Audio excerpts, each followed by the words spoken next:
кеселіктерін алып келеді. Сол партлаушы маддалардан пайдаланғанның орнына біздер партлауды емес, өзі арнаулы заттармен көмірді алсақ болады.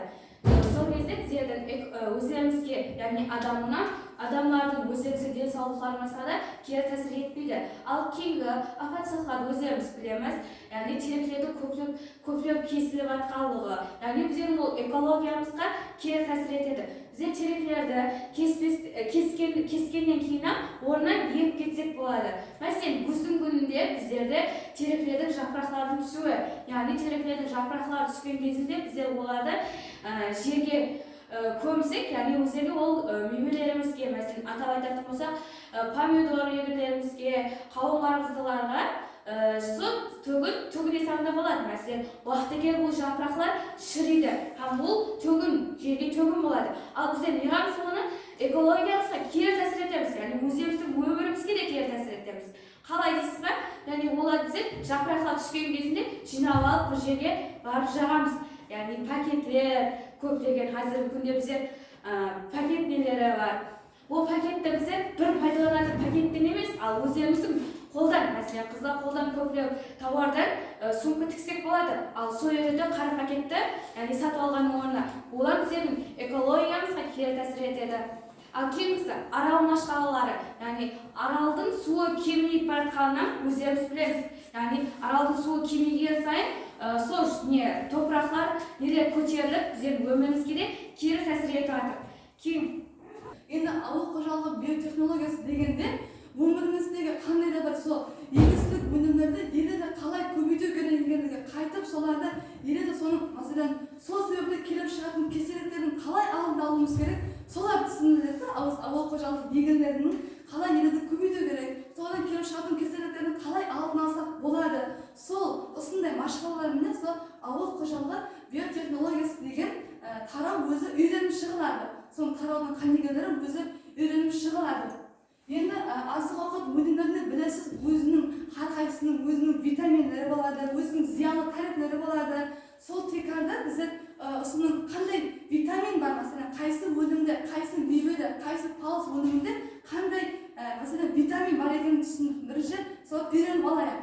Мәселен, біздерде Д деген витамин бар. Д витамині бұлар фосфор һәм кальций алмасу, яғни сол организмде, сол органдардың бұзылу нәтижесінде келіп шығатын кеселік бұл Д витамині. Д витамині көбінесе балық майында, балық икрасында, кейін маектің сарыуызында, бауырларда болады. Егер Д витамині жетіспей қалса, адамда рахит кеселігі пайда болады. Жақсы ұтыбарыңызды тақлап қалың, рахит кеселігі пайда болады.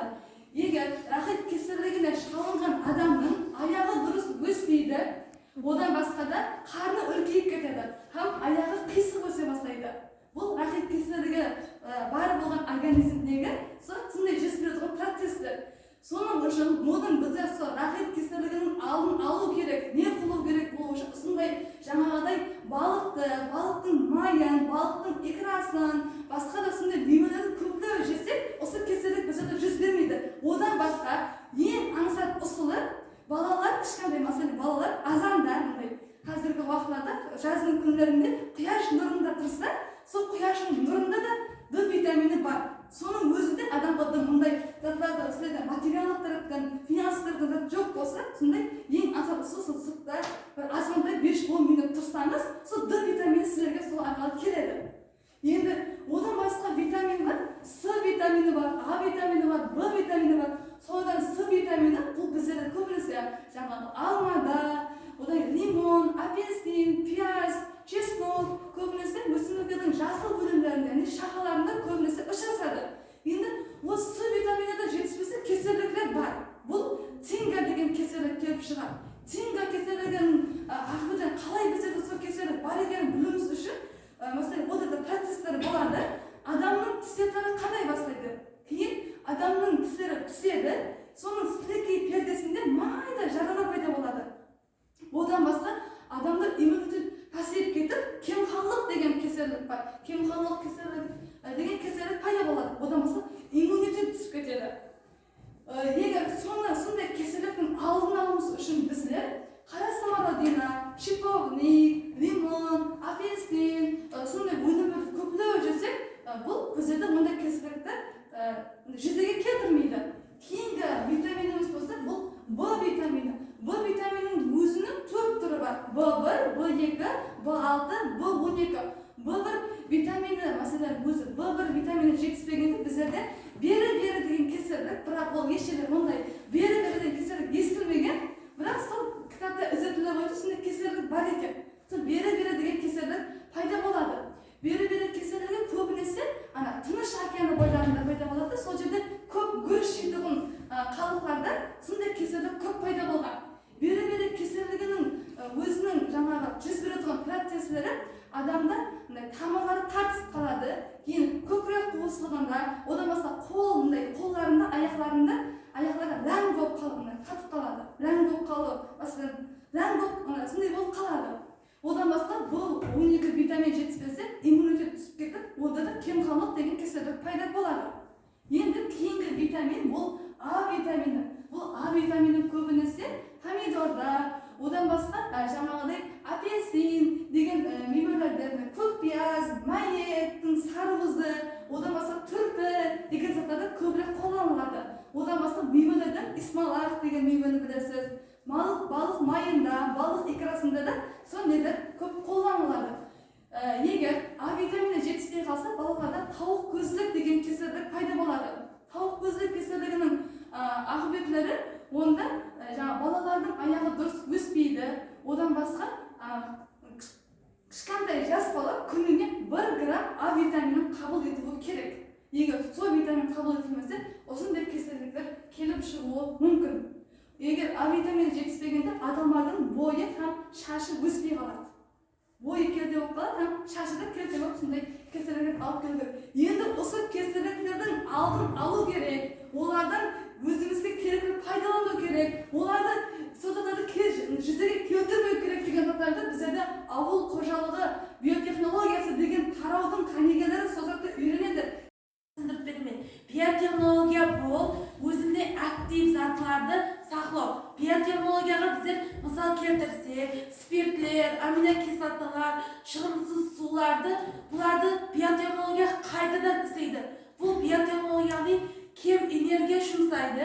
Биотехнология бұл өзі табиғаты таза биотехнология болып, шығымсыз таза болып есептелінеді. Енді біздер ғалымдардың пікірі бойынша биотехнологияға кәдімгі өзіміздің илейтұғын ұнымызды мысал келтіріп қойып, біздер ұн аламыз, 100 грамм ұн алып, оған бидай ұнын қосамыз. Онда жаңағы алынған пікір бойынша біздер нан жапсақ, ол нанда қанша белок бар екендігін анықтаған. Яғни орта жасы бір келіншек өзі қамыр илеп, ол нанда 26 грамм белок бар екендігін анықтаған. Биотехнология ол өзі бірнеше тарауларға бөлінеді. Біздер биотехнологияны 5 тарауға бөлеміз. Қоршаған орталық биотехнологиясы, азық-ауқат, медицина, генетикалық биотехнологиясы болып, біздер 5 түрге бөлеміз. Енді биотехнология, мәселен, біздер мейвелерден сок шығарамыз. Нандан біздер белоктарды қамыр илеп нан жабамыз. Қадымғы бидайдан ете спиртлер шығуы, бұл бәрі биотехнологияға кіреді. Енді екінші жағы азық-ауқат технологиясы бойынша достым өзі түсіндіріп береді. Помидор апай өнім одан халыққа жеткізіп беру мақсатында, мысалы үшін, әртүрлі заттар істейміз. Мысалы үшін, помидор соғын істеуіміз мүмкін, томат, кетчуп істеуіміз мүмкін. Мысалы үшін, бір заттан бірнеше заттар шығарып беру халыққа. Енді ауыл қожалығына түсіндіріп өтетін болсақ, бір апай заттан әртүрлі, яғни пайдалы болған заттарды жеткізіп беру халыққа. Есімде қазіргі күнде 600-ден астам биосинтезі бар болып есептелінеді. Қазіргі күнде соның 100-ден астамы медицинада қолданылып келмекте. Қазіргі күнде әрқилы аурулар, әрқилы табиғаттарға жаңа айтатсыздар ғой, табиғаттың патасылануы әрқилы заттар арқылы кеселдіктер келіп шықпақта қазіргі күнде. Сол кеселдіктердің алдын алу мақсатында қазіргі күнде медицина тарауының рауажданғандығы себеплі әрқилы вакциналар ойлап табылмақта. Мысал қылып алатұғын болсақ, әйтеуір грипп, яғни бұл әйтеуір кеселік деп айта алмаймын, енді сонда да басқа кеселіктерге қарағанда жеңіл өтетұғын грипп алатұғын болсақ, ол гриппті жаңағы әрқилы жолдарменен жаңағы әрқилы химикалық дәрілерменен кетіруге болады, бірақ қазіргі күнде концентрленген инфозоралардан интерфектерден пайдаланған халда қазіргі күнде солар арқалы әрқилы вакциналар ісіп шығарылмақта. Қазіргі күнде әрқилы вакциналар бар болып есептеледі. Вирус Викторияға ие вакцина, ДНК вакцинасы, РНК вакцинасы һәм рекомбинант вакциналары бар болып табылады.